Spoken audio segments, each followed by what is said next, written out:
Llegó la primavera JCPenney con la última moda. Piezas cómodas y ligeras. Mezcla y combina lo nuevo de tus marcas favoritas y crea looks originales que se acomodan a tu presupuesto, como las polos de St. John's Bay con un pantalón en algodón o un simple suéter y jeans de A&A. Encuentra el bolso de Liz Claiborne que siempre has querido y sandalias que combinen. Para noches más cálidas, elige pijamas ligeras y frescas de Ambriel. Trae a tu familia y descubran lo nuevo de primavera. JCPenney. Vale la pena. The one thing also, if you're doing a real estate play and it's like a business like that, if it's in a rural area, we can use the USDA BNI loan, and we can do deals up to $25 million with that, as long as it has the one-to-one collateralization. So I think like when we're thinking about these plans, like we got to think 5 steps down the road, and it's not all about. People always talk about your net worth and everything. To me, it's all about when you wake up in the morning, how much money comes in passively or semi-passively. And one of the banks I work with in the Midwest will do 90% loan to cost on a startup franchise. Most of them are about 80%. But this bank, if it's a smaller ticket, so its total startup cost with working capital, franchise fee, and everything is $120,000. So $12,000 down, he's in business. Now he's crushing it.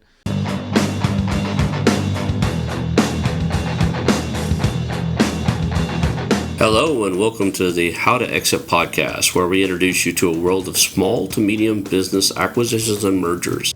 We interview business owners, industry leaders, authors, mentors, and other influencers with the sole intent to share with you what it looks like to buy or sell a business. Let's get rolling.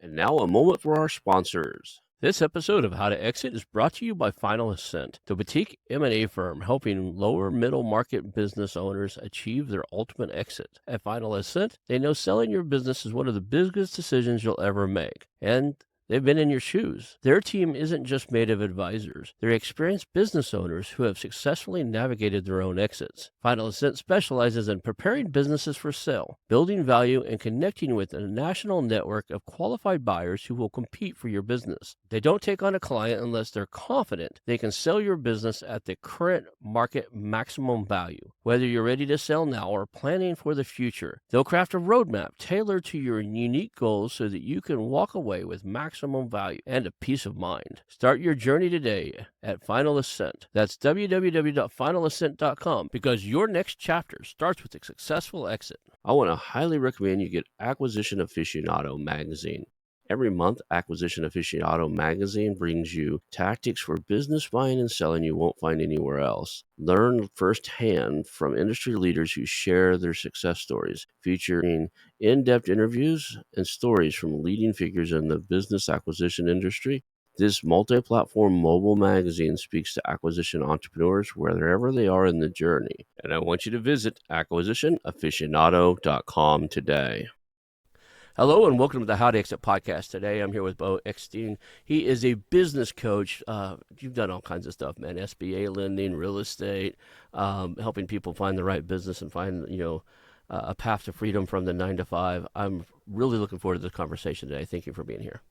Oh, thank you. It's great to be here, and it was fun to talk about jiu-jitsu before we went live. So yeah.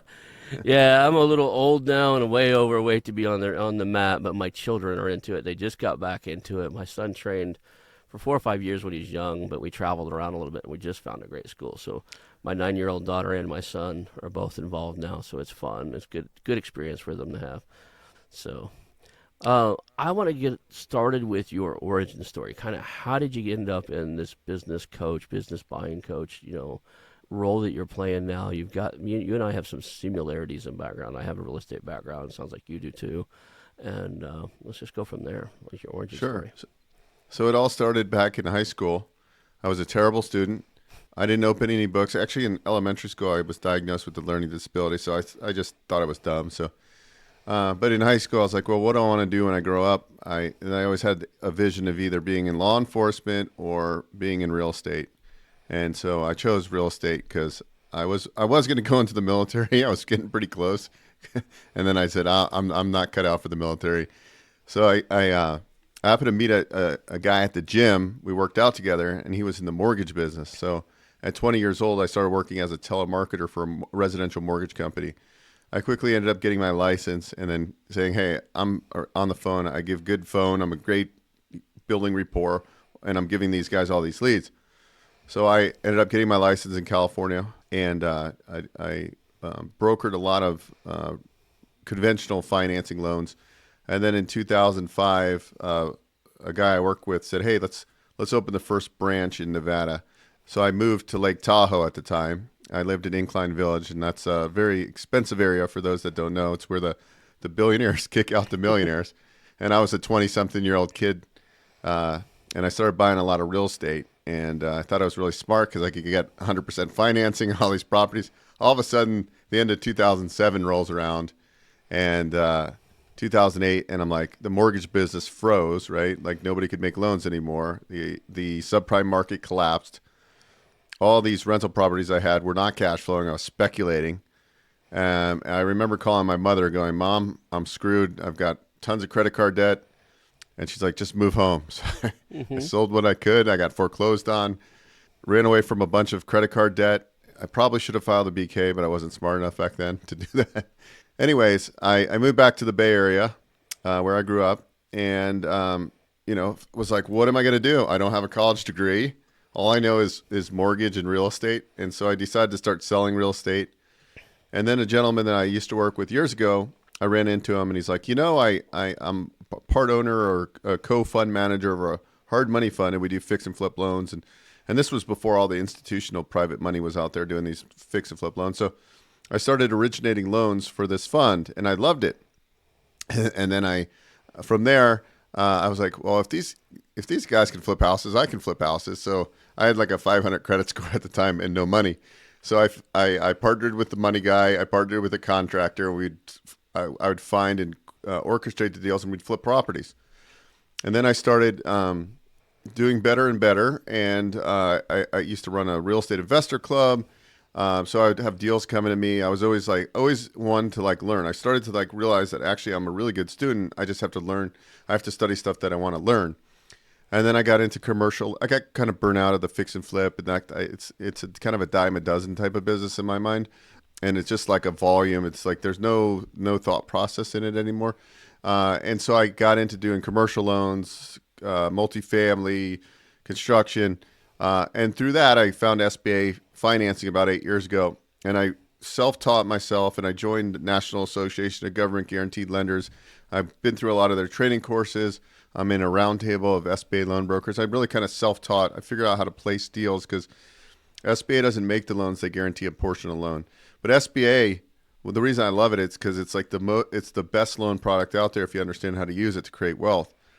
And through SBA financing, people would come to me and say, hey, Beau, I'm trying to finance this pretzel franchise. And I'd always go, well, why this franchise? Well, we like Annie Ann's pretzels or whatever it was. And so I got some understanding. Then I found out there's franchise brokers. And I ended up getting mentored, and I joined a franchise brokerage association. And I learned the business. So now I fund and fund businesses for people. So I do a combination of SBA loan brokering. And actually this year I won an award from Coleman, which is a big name in SBA. I won Coleman SBA Loan Broker of the Year. And I help people find franchises. And so I really enjoy the dynamic of the franchise business. I'm 47 now. I wish I could go back and would have known about the franchise industry because it's very dynamic. Most of us think about franchises like Subway and Jersey Mike Subs. Most of the franchises we work with are non-food franchises, although we have some in our inventory. There's well over 3,000 franchises in the U.S., some good, some bad. On top of that, I've gotten a lot of experience from doing business acquisition financing, SBA, creative financing. I've put equity in deals myself as a minority owner. So if you own less than 20%, you don't have to go on the loan and be a guarantor. So somehow I got in a business. Now I own 110 boat slips in a restaurant in the middle of nowhere. No, it's not in the middle of nowhere. But it's fun, and you can really create wealth. As you start a business and you get some good financials behind you, you can get 100% on expansion. So that's kind of it. I forgot to mention 2013. I got casted for a TV show. I did a house flipping show on HGTV. It was called Flip It to Win It. Cool. That was a really cool experience. I did 12 episodes. Over time, I started a podcast and like to share information. But the last 5 to 8 years, it's really been focused on business lending and franchising. And that's really what I love. And I love helping people. You know, my mission now is to help 100,000 aspiring entrepreneurs become successful business owners, whether that's me guesting on a podcast or me talking to people one-on-one. So that's really my mission. When I got clear on my mission, my business just exploded. It's awesome. We have a lot of similarity in the background. I did join the military. I lived in the Bay Area for a little while. I lived in Redwood City, worked all over the Bay Area, down to San Jose to San Francisco. And then now I live up in the Redwood Forest, north of that, about 65 miles due north of San Francisco. So I just moved back a couple years ago. I have a real estate background. During when it all went tits up for you, in 2008, we created a firm that stopped foreclosures and bought homes from foreclosed people who were going through foreclosures. Back then you can't really do it much now. It's tougher to do anyway. Back then you could do what's called investor-backed short sales. So you could basically put an offer in on a short sale, hire a team to negotiate the process on your behalf, and then if you ended up the highest bidder at the end of the process, you could buy a house fairly reasonable. So by 2017, it became so regulated. It was like a pain in the butt to get it done. Half the deals we couldn't even close on because, you know, the bank would say they wouldn't sell to investors. There are certain banks we just couldn't work with anymore. And our profit margin on average, if we didn't flip them, we just sold them to other investors and we held on to cherry pick the ones we liked. We were averaging about $14,000 per deal when we started.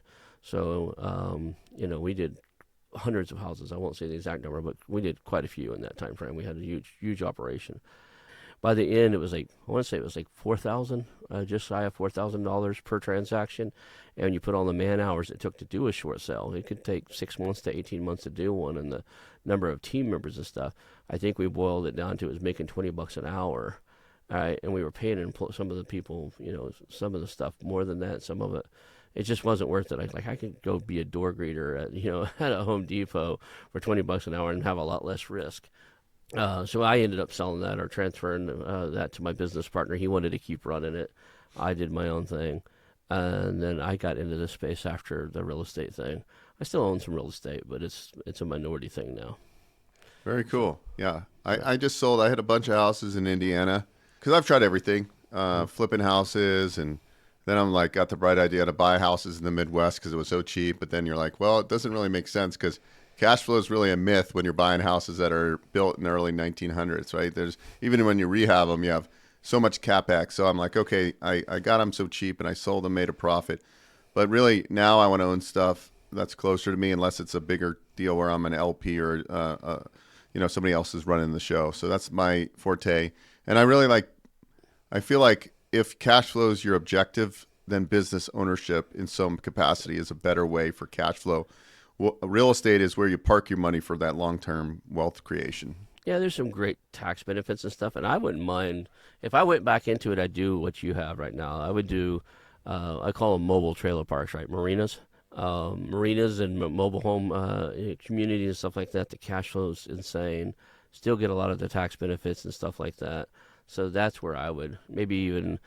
They're so expensive right now, but even like self-storage and stuff like that, where there's a constant recurring cash flow and it's a lot less headaches than the individual real estate market. So many years ago, I kind of made a mistake in all of our properties we own. I got frustrated with being a tenant or a property manager, so I sold everything owner finance. I financed every single property I had owner financed, and the problem with that was the market heated up, and a lot of those guys, the values of those houses shot up, and they could go out and refinance, do a cash out equity refinance. So what I thought was a retirement plan, I'm going to have money for the next 20, 25, 30 years because I had all these mortgages that people owed me money on. Yeah, I got these checks, $10,000 here, $15,000, $20,000 equity there, but the long haul plan was that they can continue paying me 10, 11% for the next 30 years. So I ended up where I went from dozens of homes to just a few to just like very few, and they come up with, I got to have another game plan. So that's how I kind of got into this space, man. So now do you still do SBA loans on top of the? Yes. Cool. Yep. So yeah, every day I'm That's all I do. Okay. People book calls, and it's like, hey, I'm trying to buy this RV park. Okay, well, get the tax returns, because if you want a business loan, we underwrite off tax returns for SBA. But yeah, I do that all day long. Okay. So somebody calls you and they're like, hey, I want to own a business and I want to get into, maybe these franchise things, maybe something else. What is the process you walk somebody through to figure out, which franchise is right for them or which business model, if it's not a franchise, is right for them? So usually there's a combination. Some people are more open to franchises versus some people just want to do a business acquisition, not non-franchise. So I can help everybody. So oftentimes what I find is I get a call. Somebody heard me on a podcast or watched me on YouTube, and they're like, hey, I saw you on Jordan's podcast about buying a laundromat. And I'm like, great. Most of them aren't going to be SBA financeable because they don't report any income, and you need income to qualify, and we underwrite off tax returns. So then, like 2 years later, they call me back and they're like, man, I can't find a business to buy. I go, well, and I always say, have you thought about a franchise? Right? So I don't care if you want to do a business acquisition, non-franchise, franchise resale. I want to help you. And so what I've been working with lately are people that are coming to me, and they're in corporate. Usually they're in tech or they're in medical sales. They do fairly well. And they're like, look, I'm, combined salary between me and my spouse is $500,000. I live in California. The only problem is I have no money left over after I pay taxes. And I'm like, okay, well, that's why you need to own an operating business, because there's no better tax strategies unless you're maybe considered a real estate professional and you spend a designated amount of time. Owning an operating business is by far the best way to offset income and then create self-directed retirement vehicles. So, like for example, some people, I call it a gateway business, like vending business. I work with a business opportunity. They help you grow a vending business, right? You buy $100,000 of vending machines. You can write off that Section 179. Guys, I'm not a CPA, by the way, or a tax attorney, but consult one. And so if you're making a bunch of earned income, you want to get a business that has a lot of offsets. And I find that to be the case. Now, the problem I've run into as I take people through my process, I give them actually an assessment. Mm-hmm. It's like a disc profile on steroids. Okay. It was created by a lady named Rebecca, and she created, it's called a Zoracle profile. So I have people take it. It emails me a copy, emails them a copy. It really gives me some insight on their skills, and it helps us scientifically place them with the right franchises, right? And based on some of the way they answer the assessment. So that's one of the part of the assessment. Then we get on Zoom and we talk it out. What are your hobbies? What do you like about what you do? What do you think your real skill sets are? Also, do you have capital? Well, maybe they're low liquidity. I can help pretty much anybody. If you got a 680 credit score, you got a little bit of outside income that comes in, you're a U.S. citizen or you're a permanent resident of the United States, and you have enough for the down payment, I can get you into business. For example, I work with a guy, and he bought a startup painting franchise. He did gutter sales and was doing quite well. He made about $100,000 a year, but he was like, I'm not getting ahead, right? I'm working for somebody else. We found him a painting franchise, and one of the banks I work with in the Midwest will do 90% loan to cost on a startup franchise. Most of them are about 80%, but this bank, if it's a smaller ticket, so his total startup cost with working capital, franchise fee, and everything is $120,000. So $12,000 down, he's in business. Now he's crushing it. Right. And so I look at somebody like that where he needs to own a business. And then I look at other people that are a different situation where they have a tax problem. They make 5, 6, 7, 800,000. I have one candidate I'm working with right now. He sent me his W-2, $2 million a year taxes. $2 million a year W-2, paid $1 million in taxes. All these people need tax strategy. They don't really have an income problem. So depending on the candidate, when I talk to them, then I kind of assess which way to go with them and the conversations we have. And I'm just really here to help. If I can save somebody some money somehow. Sometimes people call me and I take them through some business models. I had an anesthesiologist a couple weeks ago. He's like, hey, I'm going to put this franchise search on pause. And I emailed him back. I go, probably too much work than you thought, right? And he's like, yeah, I need something more passive.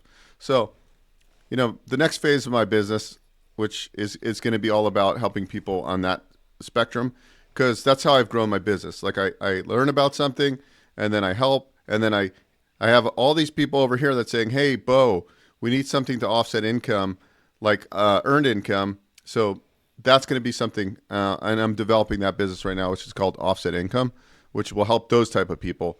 And then, so I wanted to just help, as people come to me, be able to help them. And I find like that's what I've done my whole career. It's just really been helpful. Yeah, I have a few friends that are doctors and chiropractors and stuff, and they used to private lend for me when I was doing real estate. Whenever if I run tight on cash and I needed a lender, I always had people I could call, and they would literally wire money into my account overnight. Within an hour, they would just wire it to me, and then I would do the paperwork and make sure they're covered in case something happened to me. But I have a short Rolodex of people I could just call and on a blink of an eye and say, hey, about to buy a house, I need another $100,000, and they would say, okay, I'll send it to you, and stop by tomorrow with the paperwork, right? So I had deep relationships with them, but one of the biggest problems they have is like, look, this isn't working for them because they didn't need the income, right? They needed they needed tax offsets. So, they were always looking for something where they could reduce their tax burden. So, yeah, I can see where that, is a problem. I personally haven't hit that spot yet because I had a lot of real estate. So I've always had, that to lean on. Now, there's two different types of in my mind, there are two different types of, somebody who buying a franchise. When I first got into the space, I thought, well, you buy a franchise, you got to go, fit out a space, model it out, make it match, buy the location and everything. But there's a lot of people retired out of and selling franchises that are up, running, profitable. And, with an SBA loan, you can buy those too, right? Yeah. So franchise resales. Mm-hmm. So get 90% up to 90% financing. Let's say you had an HVAC business and you wanted to buy another franchise HVAC business and you've been in business for 2 years, you can get 100% financing to do roll-ups now, up to $5 million aggregate. That hasn't changed since 2010 with the new, we have a new SBA administrator, Kelly Loeffler, I believe her name is. So the predictions are we're going to move that $5 million, and I'm crossing my fingers we go from $5 million to $10 million. So you're going to be able to do a lot bigger transactions pretty soon. Maybe it's 7.5, but it hasn't changed since 2010. And we're like, I get a lot of big deals, and it's like, hey, we're trying to do this acquisition at 9 or 10 million, and we're capped at 5 million SBA 7A. I can do a pari passu, so I can do up to like another 2.5 conventional piece with it, but you're still short. So if we can move that SBA number up, and that's going to be awesome. So I think within the next 2 years, we're going to see either 7.5 or 10 million. I've been trying for 2.5 years to get somebody from the SBA in authority that has one of the decision makers on the show, because I honestly think there's always been a big gap from that $5 million to around a $10 million purchase price, because that makes the business owners hard to sell. It's hard for them to find any type of financing, bank or even PE that wants to dip down in that 5 to 10 million. Like, I think you said you can get them to 7 or 8, right? Or 6 or 7. From 7 to probably 10 to 15, that's a kind of a no man's zone, because the big institutional lenders don't want to lend that small. It's not enough money to move their needle. The private family offices don't want to touch it because it's too small to move the needle. And private equity won't back you into a sponsored deal on it because it doesn't move the needle unless they already have a play in there and you're just one of a roll-up, right? So you end up with a pool of businesses that just have a harder time getting sold because they're in that zone. And I really think there should be a play, I think the SBA ought to go quite a bit higher. I think they ought to go to $7 or $8 million natural, like the same way they have now with 90% financing. And I think they ought a 90% guarantee or whatever they guarantee. I think they should draw it back after that. So they should be, I'd love to see them go, like say 7 million at the same level they are now. And then when they go to 10 million, they'll do say 75% of it. And then at 15 million, they'll do 50%, because then the banks might take that risk. Right, if they got 50% of it guaranteed by the SBA, it takes 50% of that burden off them. I think we would have some banks that would open up and be more interested in some of those plays. Yeah, I mean there's the 7A, SBA 7A, and there's also the 504 for real estate deals where you can do deals that are like $20 million, but that's just real estate type plays. Banks are pretty. There's such a difference in banks, right? So you have PLPs, which are preferred lenders for the SBA program. They're either banks, credit unions, and some non-bank SBA lenders. But you can go to one bank and you can bring one deal. Like I had a startup laundromat, for example, no real estate, had no experience. I was able to get them 85% financing. It was $1.2 million total project cost. Whatever, I funded like $1,022,000. And so, like, where else are you going to get that money? And he didn't have any collateral either. So anytime a loan's over $500,000, unless there's real estate involved, there's always going to be a collateral shortfall. We SBA guidelines, we have to look for additional collateral, which I kind of find that's not fair, because if a bank's willing to do the deal without collateral, but you're almost getting penalized because you have equity. Now, if you're in Texas, they have the Texas equity law. They can't collateralize your house, but in other states they can. So I think that's kind of a hindrance. Like, you're penalizing me because I own 10 rental properties and putting liens on to make up for the collateral shortfall, versus, hey, I'm buying a cash flow business. So that's one thing I don't like about it. It's like, it doesn't make sense for somebody that owns a lot of real estate versus somebody that, hey, I found a good business. And because banks will do airball deals. They'll do $5 million airball deals with no collateral. Some of them. It's just pretty crazy. Yeah, that's one of the reasons I've never even been interested in whatsoever an SBA loan, because I don't want to collateralize, existing real estate that I own. As a matter of fact, I go through great lengths to put them all in trust and everything else so that they're individually wrapped up and, protected from somebody slipping, falling at one and getting the others. So the last thing I want to do is have something that bridges all those individual trusts that I own and says I got, first position on all your properties.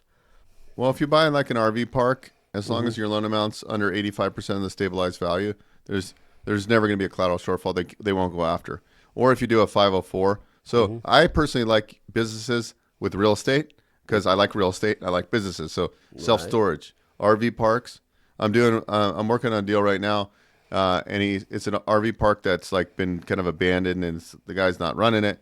And so the gentleman's coming in, and he's putting 13 tiny homes on it, right? It's waterfront, and then he's actually going to build out a marina. So you can do really cool stuff.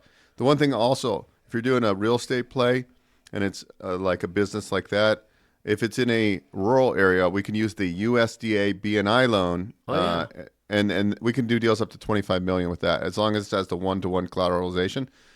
So it's pretty amazing.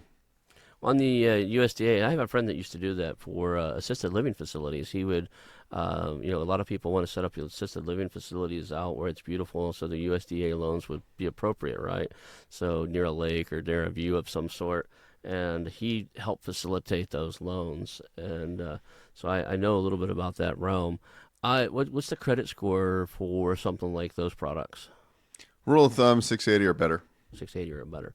So you got to have, that's better than fair, right? That's average credit, right? So, yeah, I have a whole strategy on credit because I used to, when I was house flipping, I learned this the hard way.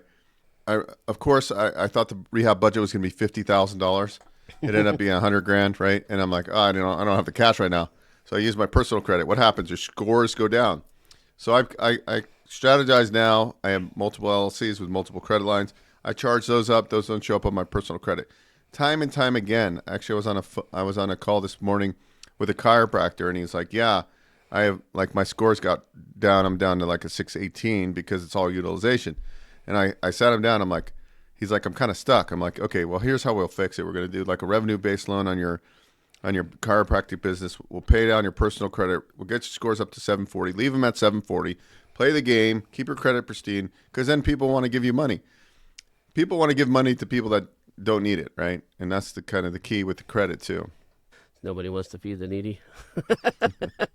Yeah, I get it. I personally never messed with mine. I actually filed bankruptcy years ago after forced into it by a bad business partner. Basically, he said, he promised to pay a certain wage and salary and a percentage of ownership, and then he, slow paid me on a bunch of stuff. And I was like, "Look, dude, I got obligations." And he said, "I'm tired of hearing it. File bankruptcy on it, or I'm going to kick you out of the company." And so I kind of got pushed into it. I did file, but they missed a couple things, and I've never dealt with fixing them. So those 2 or 3 things they missed, or continuously try to do something. So my score got beat up, and I paid cash for everything I own. So I've never tried to fix it. So I paid cash for our cars, our house, everything we own. I paid cash in because I had these businesses and stuff. Yeah, I think one of these days, I'm 53. I keep looking at, I probably should dive into this and figure out how to rebuild it and do something, because there's been a couple of times where it would have been very useful, right? Especially in these business transaction SBA loans. It might be useful if I, could use that, but I'm not in a stage where it could be used. Yeah, I realized that after the downturn of 2007-8, and I'm like, Now I really like it because I can, like, if an opportunity, if you don't have a ton of cash, you have to leverage Hmm. OPM, other people's money, or you gotta, or learn how to build credit and get these credit lines and move money around from credit. And so I like having that freedom. Like right now, I probably have $300,000 of available credit. Not that I'm using it, but if something drops on my lap, I want to be able to attack. Or Yeah. somebody says, "Hey, Bo, I'm buying this business. It's a great deal. I need 50 grand to close. I'll give you 15% ownership." Those are the type of deals I want to do. So Right. I always want to have, you know, and it's hard to keep a lot of cash lying around. Let's face it. If you have real estate, you have expenses. That's all. That's one reason I do love real estate, because once you park your money in it, like, it's not like you can get it tomorrow. I mean, if you have some private lenders, they'll put a lien against it, but like, it's almost like a forced savings for me to have real estate. Hey, I'm just pay the mortgage, and the rent breaks even or whatever happens. And it's just like over time, 20 years from now, 10 years from now. The first house I bought, for example, I look back and go, why did I ever sell that thing? It was in San Ramon, California. I owned, it was like a duet. I owned one side. I bought it on a lease option when I was like 22.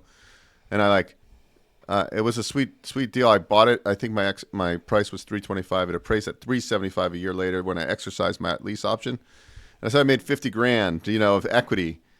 And like, that property today is 1.2 million, and I was like, I should have, and then I moved to Tahoe. I should have never sold it to my brother, 'cause I was like, Yeah, it's actually it's changed a lot. Back when our grandparents were around, there was no credit score, right? Your word was your bond.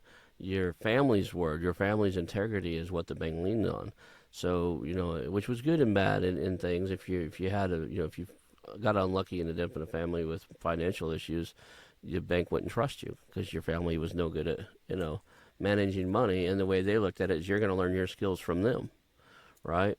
But I to some extent, I think there's a lot missing inside of the world of business and the traditional way that ethics were.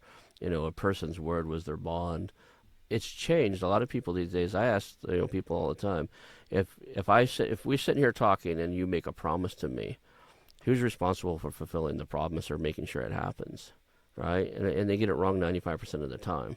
If I accept your promise to me, then I've accepted the accountability of holding you to it, holding you to your word. And if more people looked at it that way, like, it would be a different world, right? When somebody says, "I'll promise to do something by 5 p.m. tomorrow," right? At 4:45, I'm going to say, "Hey, I haven't seen that yet. Where are you at? What's going on?" Well, it's like, this is not. No, no, no. You said you'd have it done by this time at this time. How can I help you get there? Right? I'll hold. If more people held to others to account, there's many a times I'll just tell people, like, okay, I hear what you said, but I'm not accepting your promise or your guarantee because I don't want to hold you to account for that. I have no stake in interest in, making sure you get to that point, right? And a lot of times somebody, like, because it's thrown around so commonly these days where people will make a promise or, you know, that said, nobody holds anybody to account anymore. We just kind of passively figure out that everybody's kind of white lying on everything they do, and that's hurt the way businesses run. I really think so. Anyway, let's move to kind of the process that I want to understand. There's 3,000 type of franchises. Some of them probably are more of a kind of a glorified job, as though I like to say it, and some of them you could really turn into something and be own multi franchises and actually build true value, true wealth in it. What are some of your favorite franchise models where you think somebody could build substantial wealth in? Yeah, so I like recurring revenue. So pest control. I work with a brand. They do residential, commercial, and they also have a government contracts division. They've been around since '88 or so. So they actually help you procure in your market government contracts. So I like that for recurring revenue. I think that's a great business model. There's a lot of good subcontractor models. Like there's a new emerging brand that does. They're the only company that does commercial painting, and they use subcontractors. So it's very lean business. But that would be for a business like that. You have to be a kind of a business development person, because you need an ops person, you need a business development person in that business. But you only need two people. The painters are subcontractors. They have it dialed in. Obviously, without a lot of overhead, you have your contract labor and your marketing spend and your one or two staff. So I like businesses like that. I don't want a bunch of employees. Now, are there other business models that you? So B2B businesses and home service, restoration companies, HVAC, plumbing, all these type of businesses are potentially good. I don't think it's good for everybody. That's why we have to take them through the assessment first and go, okay, like what makes sense? We have payroll staffing companies. We have a business opportunity that does medical staffing where you do permanent placements and temporary staffing. Those businesses are very good. A lot of the businesses, you don't need a brick and mortar location either. So I like low overhead, low employee count, great margins, right? And because you're like, if I go and build, we have laundromat franchises, right? But if I'm doing a laundromat franchise, I'm going to be in it $1 million, $1.2 million, $1.4 million. So your ROI is going to come slower. Now, once that's stabilized, you got a good, it's a simple business to run, but you need $300,000 liquid to go there. Versus like I have business models that are 100 to 200,000. So for anywhere from 10 to 40 grand out of pocket, leveraging SBA financing, you can get into these businesses. So there's really a lot of really cool businesses. There's a lot of niche businesses too, like claims adjusting businesses. Of course, there's brick and mortar. There's health and wellness businesses. There's waxing businesses. There's gyms. There's, really pretty much everything. The franchising sector with employees and everything brings in last year was $763 billion to the GDP, something crazy like that. It was a lot bigger than I ever expected to be such a large industry. Most of us just think about the brick and mortar subways of the world, but there's once I got into it, it really blew my mind. So I'm always looking at different business models. Like what do I want to invest in? And some are more scalable you own more territories. Some of them are brick and mortar, very simple. You put a GM in to run. We have a painting company that we work with, and they have something called a CEO model, non-brick and mortar subcontractor business model. You hire a regional director. In each territory they hire a manager, and that type of business model. Once you get it up and running, that's more geared for a semi-passive investment. So there's different options, not just owner-operator. But businesses usually run better, and your margins are better if you have an owner that's operating the business. I know a little bit about the painting industry. So my father was a painter. He worked at a paint manufacturer where they made paint for 44 years before he passed. I ran his painting business from the time I was 16 until I joined the military at 20. And again, I'll give you kind of a scale. At our busiest summer, our best summer, we painted 187 homes. When I call summer, it's basically the Oklahoma season to paint. So early spring to late fall when you can paint outside before it gets too hot, too wet, or too cold, right? During that season, we had 3 crews, sometimes 4 crews. We painted 187 homes. So we were pretty good sized, pretty busy. And I ran it. My dad when I was 16, I'd worked for him for about 3 years at a time. About 12 or 13, I started working for him. And by the time I was 16, he had a minor heat stroke. And he's like, "Hey, you want to run this thing? You're smarter than me anyway." Dad always thought I was pretty smart. So the first thing I had to do is, let go of a few people who wouldn't want to work for a 16-year-old. But other than that, we just did a bunch of painting. And I never let anybody know. We never even let anybody know how big it was, right?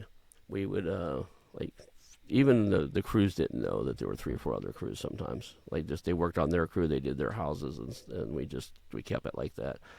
And then just recently, I owned a pest control company. One of my family members wanted to get into the business, been trying to talk me into it for a while. I kept telling him no, and then one day when I got into mergers and acquisitions, I seen one for sale, and it was claiming it had 25-30% profit margins. Like, there's no way. Started doing the math. I was like, wait a second, they do. So I called him back up. We bought an existing company, kind of. I say that kind of because by the time we got to doing due diligence, he wasn't following all the rules. So I couldn't hang my license on I couldn't use his pest control license. It was too risky. So I went and took all the tests, and I just let them expire in December. But I had all the licenses and everything we needed in Oklahoma, and I was running it 1,800 miles away. So that was my nepotism company. Everybody that works there is a relative, so cousins and uncles and stuff. But they're running it now. I say I sold it, but I just transferred my interest to them, and I'm kind of helping them. They'll send me money every once in a while. But I'm helping them take it under their own wing, And great business model, but just too much to 100% be a digital nomad and run it remotely like that. It wasn't big enough to do that with. Yeah, I mean, it really comes down to a sales and marketing type of business when you think about it. And then it's like, what support are you getting from the franchise? How are they helping you in your marketing? But usually they're dialed in. Most brands are dialed in where they can take somebody. A franchise is. We're seeing a lot more private equity too in franchising. I mean, there's these big conglomerates like Neighborly, for example, owns 19 home service franchise. Right, they have 5,500 locations. They do billions of dollars in revenue. Authority Brands, all these big, and then there's a lot of private equity coming in. They're buying these. Somebody owns 10 territories of a HVAC business. These equity companies come in. I mean, private equity comes in. Same thing in single family houses, right? You see a lot of everything is changing. When people see opportunity to make money, these, large funds and different things can take advantage of it. It's not my focus right now. As I'm more of like we the people, like trying to help the aspiring entrepreneurs or there's somebody who's looking to transition. Not so much in the private equity space. I actually have had candidates that I'm working with, and they will not do business if the franchise is owned by private equity. They will not invest in a franchise. They don't want it, Right. So some people don't care, but there are a good amount of people that are like, look, I've been squeezed out on other things with private equity type of players, and I kind of get it. And I think we as independent business owners or future business owners, we got to kind of unite so everybody still can have the American dream to own a nice home, to own a ranch, and to own their own business of some sort. And I truly believe that everybody should own a business. Even if you have a W-2 job, you should own some sort of business because you get the best tax advantages. You can develop self-directed retirement accounts. It's not how much money you make, it's what you keep, and that's the bottom line. I talk to people all the time making really good money, but they don't have a pot to pee in because it's like, what's the point of making $500,000 a year with living in California with no tax write-offs? They don't do much better than somebody living in a lower cost of area, right? And so even me moving from California, Walnut Creek, California, to like 5 years ago, like there was $1 million difference in buying the same house. The house in Walnut Creek was $1 million more than it was here back in the day than when I bought this house in Henderson, Nevada. And I work from my home, so what do I care? And I actually like the lifestyle better here. So I think like when we're thinking about these plans, like we got to think 5 steps down the road. And it's not all about, people always talk about your net worth and everything. To me, it's all about when you wake up in the morning, how much money comes in passively or semi-passively. So because net worth, really, you can't really tap into net worth that easily. But like if you have a consistent, 10, 15, 20, $40,000 a month coming in, you don't really need that much more money. You can live a pretty good life as long as you're not, you don't drive a Lambo or whatever. So that's usually like kind of the avatar person that's coming to me. Some of them are, really high income earners, $600,000 a year, $500,000, $400,000, $300,000. Nowadays, $200,000 sounds like a lot of money, but it's not a lot of money anymore, right? When I was 20 years old, it seemed like, wow, it's $200,000. But giving those people a roadmap to understand like the full financial picture, because most people just go to school, they learn like this, and then they don't understand the whole alternative space and how you could actually be a deal orchestrator. Like back in the day, like you were a deal orchestrator or engineer, you would put together these owner finance deals with very little money in a pocket. Like you can create anything nowadays. And that's what I love about the business ownership part too. $1 million business, $900,000 comes from the bank. You need a $100,000 down payment. Seller can carry back on full standby up to 7.5% generally with some banks. So you need to come in with $25,000 to close. Okay, I don't have the money. Granted, you have to check out on paper, but I asked my dad, "Hey, Dad, do you want to own 5% of the business? I need $25,000." He puts the equity injection in. So that right there that one business acquisition right there could be the game changer that takes you from your $100,000 W-2 to $100,000 as a business owner, where you can create equity in the company and grow revenues. So I think that's amazing. That's why I love what we do. So there's a lot of different people listening to the show. They all do different things and stuff like that. because of what I do, is a small following of us that they call themselves digital nomads and stuff, because that's I travel around, and like I think either this summer or next summer, I think we're talking about going to Medellin, Colombia for the whole summer, right? And my son and the reason we didn't do it this summer is my son and my wife created a business. We looked around at franchises actually, but because he's 14, one of the things we were worried about is like any type of dangers and stuff. And the stuff they were looking at with food businesses, they all required fryers and stuff. And I just didn't think that was a good idea for a 14-year-old. So anyway, their food business isn't big enough yet to be self-sustaining and have employees and stuff. Hopefully by next summer we'll have 2 or 3 locations. They do food truck type of stuff. They'll have 2 or 3 locations. Other people will be running those, and we can disappear for 2 to 3 months, and that'll be the test. Is it running well enough on its own, right? Can we remotely Zoom call people and run our business from overseas without actually having to run to the warehouse or the commercial kitchen and make sure that the refrigerator's stocked, right? So, but my 14-year-old wanted to be in business for himself, so I paired him up with a wife. I funded it, and they're off and running. They're doing okay, so they're profitable. But these different franchise models and stuff like that, there were some really cool ones in there. It's just because of him being so young, we decided not to go away from it. So that's one of the reasons I got on there. There was actually a mini donuts thing, which is similar to what they're doing, but there was the franchise. I actually had him on the show. The guy that could sell them. He was saying there's multiple units of that doing high 6 figures out of these. Oh, it might be Donut Envy or one of those. Yeah, one of those type. Yeah. Yeah, there's multiple vendors of those that are doing high 6 figures pretty quickly. It was impressive. That's kind of what got my son heard that episode, heard him talking about high 6 figures, selling mini donut dessert tray type of things, and he says like hey Dad, buy me a franchise. Because he's looking around working at places. We live in a resort area, and they want to pay him $15-$20 an hour, and he's like, that just isn't going to cut what he wants, right? He wants to buy a $2,000 gaming station and buy expensive games and stuff, and he didn't want to work all summer to do one. So that's powerful. I think when I have baby Beau and he's 10, 11 months old, and it's like my vision for him is when he graduates high school, he's got like a vending business and he's got $5-10 grand a month of cash flow coming in. We were looking at those. Yeah. I like vending. We live we're a little remote. We're up in the Redwood Forest up in, you're down in the Bay Area. You ever come up into the Vineyards area for a vacation or anything, up into Sonoma Valley and stuff? Yeah, I used to live in the Bay, now in Vegas, but yeah, yeah, Sonoma Valley, beautiful. Yeah, so we live on the edge of Sonoma Valley, just past the last vineyard up in Guerneville. So we're 15 miles from the first fast food place. There are restaurants in town, but like if the kids want a McDonald's, we got to go 15, 20 miles, right? There's one Safeway over here. So when we were looking at vending routes, it's like there wasn't any really profitable ones for sale anyway, and to create one, like our first stop would probably be 15 miles, so it just didn't quite make sense yet. So, and then we're mobile, we need to be able to go, so I'd have to rent storage or a warehouse to store, any type of supplies or anything like that, so we don't have a garage or anything to put stuff in. So that's why we chose what we chose.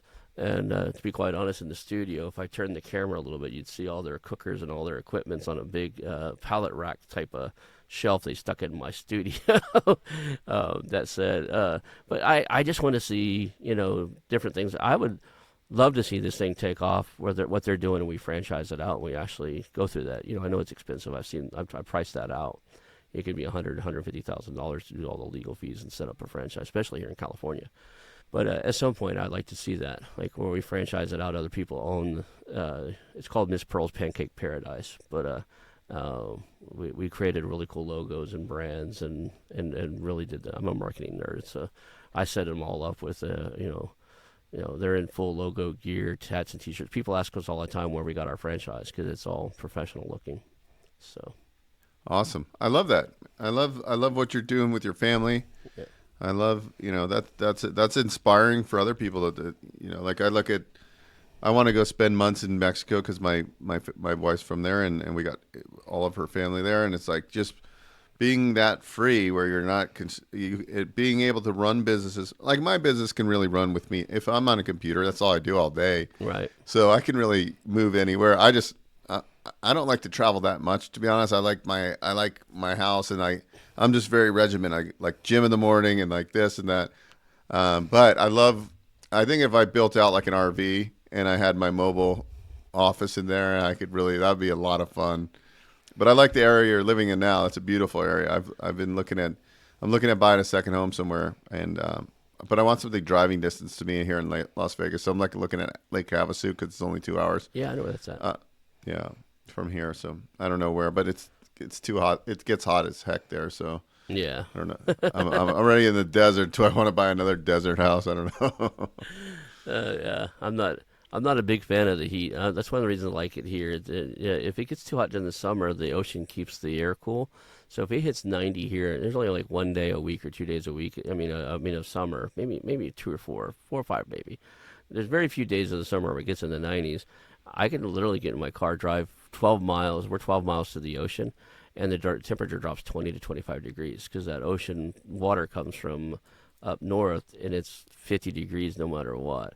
So it's like a big thermal bank. It shuts it down. And during the winter, when it gets down to the 30s here, it never gets frozen here, rarely freezes.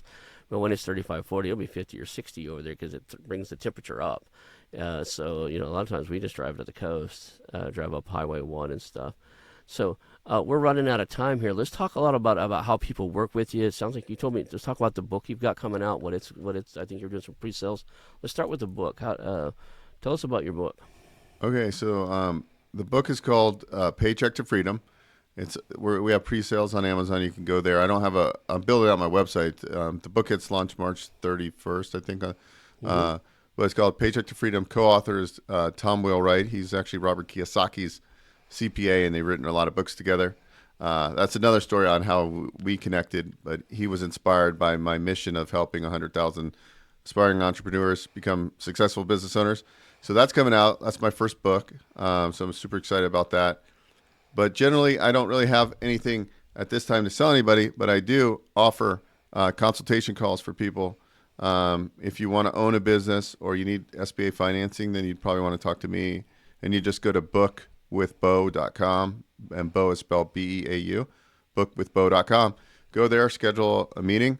We can help you find and fund your ideal business, whether that's a franchise.